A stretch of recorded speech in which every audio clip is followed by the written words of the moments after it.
Hey everybody, Jordan here, the PH is silent, and today we're going to talk about fighting a giant crab.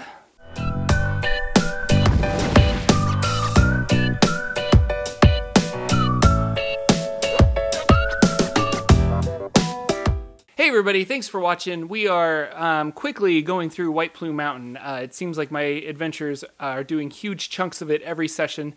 It's not a very long adventure, so it kind of makes sense. Now, before we dive into our actual adventure, there were some great comments from the questions that I had last week, in last week's video, where I was saying, I didn't really know how to handle this multiple ability checks over and over, and should I have given the players the map? And a lot of you guys had some really, really great comments. Specifically, I think everybody unanimously said don't show the players the map, and a lot of them were saying have them draw the map, and if they don't want to, they kind of deserve to get lost, and I can respect that, so I enjoyed that advice.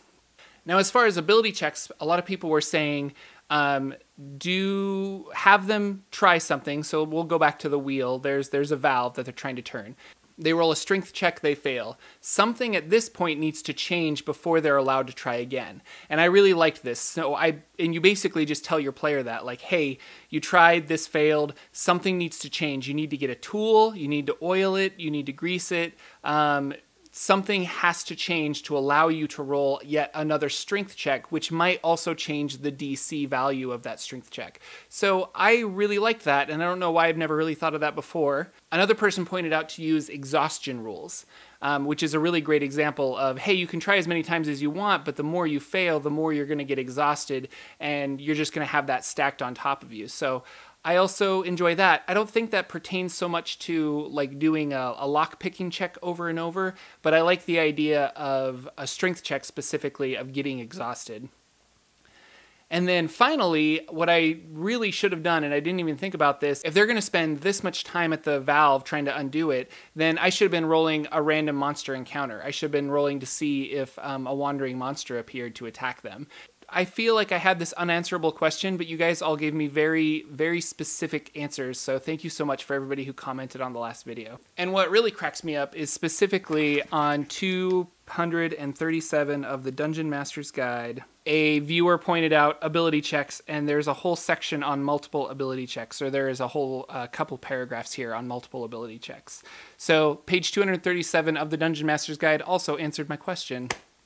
But anyway, on to White Plume Mountain. So my party decided they could go north or through these giant doors, these three giant metal doors that were kind of blocking the water as spillways, or they could go east through a nice little wooden door. They chose to go east through the wooden door, which had a spinning cylinder. So it kind of looked like this with a 10-foot wide corridor, about 30 feet long, and then the next 30 feet, it was 60 feet in total, so the next 30 feet is this spinning hollow cylinder that's coated in this really slippery oil.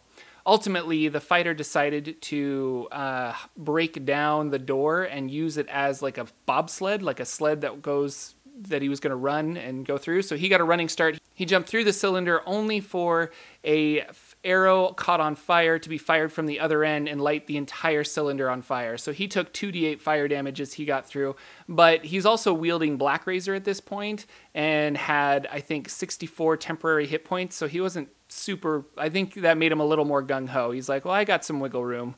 I can jump into the fire if I need to. He actually opened the next door and started attacking the wizard/werewolf and the knight that fired the fire arrow at him. He killed the werewolf straight out by using Action Surge and Black Razor, and then he intimidated the hell out of the knight. So when the rest of the party, after the flames died down, they were able to get through, they decided to interrogate him. And they were really smart about this. This was something that's not in the White Plume Mountain module, but it specifically says that this guy doesn't have a lot of information and he's under some kind of spell. Like his memories are all fried. He just doesn't really know why he's here or what he's doing. So they decided to cast Dispel Magic on him, which I thought was really interesting. So once they cast Dispel Magic on him, I had to pull a rabbit out of my hat and just improvise this whole scene. And I said he was from a town called White Rock that they had never heard of, and that he was part of a militia that was standing up to an evil wizard full of who was bringing hordes of zombies into their town. And that's the last thing he remembers. So I kind of hinted that he got caught by the wizard that was in charge of White Plume Mountain, and we'll see. That's a really good example where I could springboard a new plot hook off of this NPC, this random NPC they decided to save. After that, they picked up the wizard spellbook, and the wizard spellbook had an explosive rune attached to it. They decided not to open it. They didn't realize that it had an explosive rune, but they decided it wasn't safe to open just a random wizard spellbook.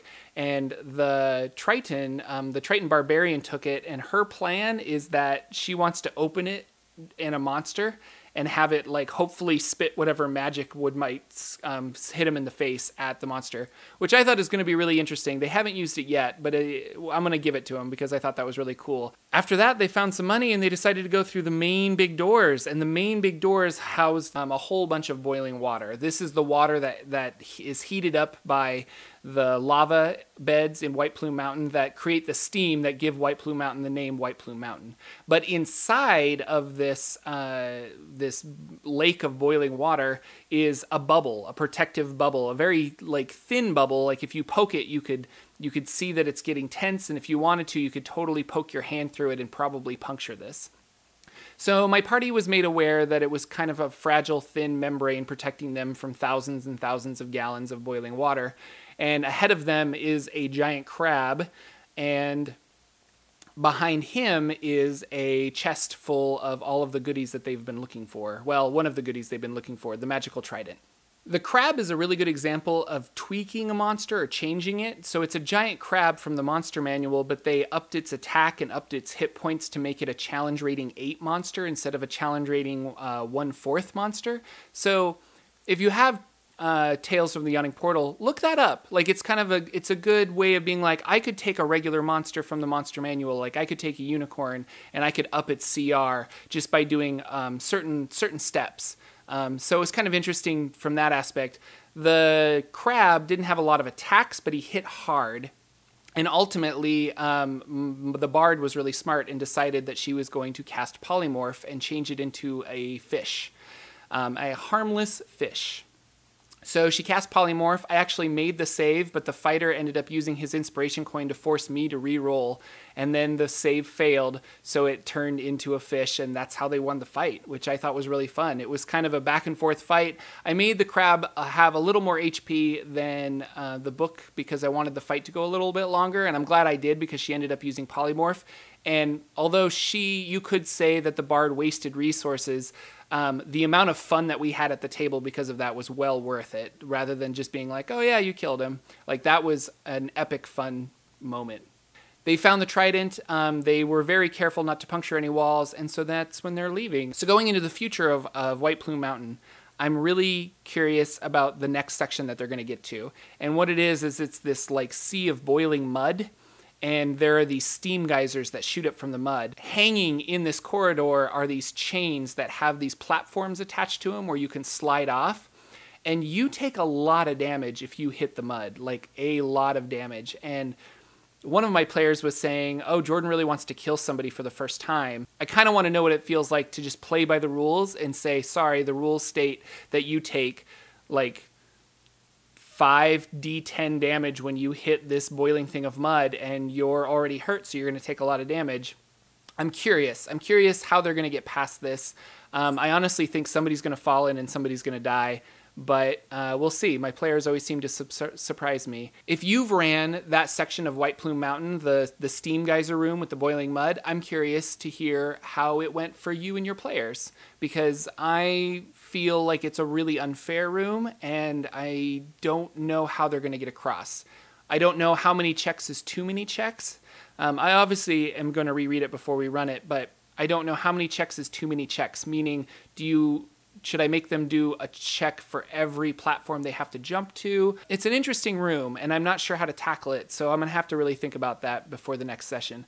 Luckily for me, but unfortunately for you, I have 2 weeks to prep for this session. We're not going to be meeting this week specifically, so there won't be a campaign diary video. I might do like my GM prep video. We'll see if I get around to doing something like that. Thank you guys so much for watching. Please hit that like button if you enjoyed this video. Every little bit helps. I'm still a growing small channel, so even small little likes like that super help me out. So thank you guys so much, and I will see you all in the next video.